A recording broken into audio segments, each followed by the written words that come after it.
Hai korang, saya Imkamen dan hari ini saya nak buat review SG Right Wash Volume 7. Dan ini merupakan line up untuk Volume 7 ni. Kali ni kita hanya dapat 4 jenis Right Wash yang berbeza.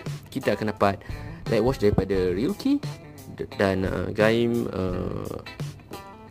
Kiwami, Drive Type Formula dan juga ni Maximum Right Gamer.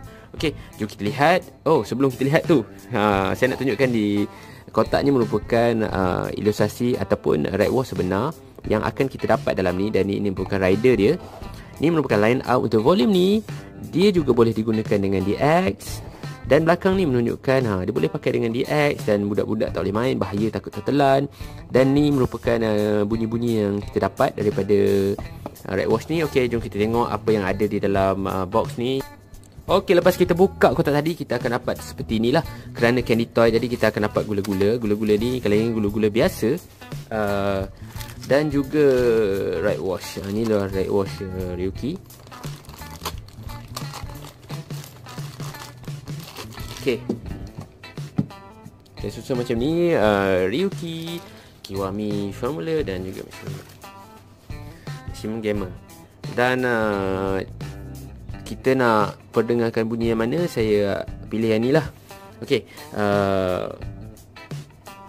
ini merupakan candy toy, jadi kita tak boleh tekan di sini dan tak boleh pusing. Walaupun bentuknya sama, dia boleh digunakan bersama DX. Dan kita hanya tarik ni untuk bunyikan dia. Ini adalah button reset. Dia akan bunyi semula. Okey, ni adalah button untuk kita bunyikan dia.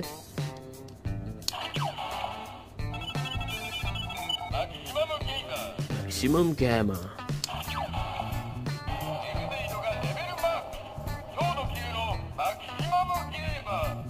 Kita juga boleh main dengan kawan-kawan dengan contoh menekan macam ni, tapi kita tekan dekat belakang ni dan buat macam real lah.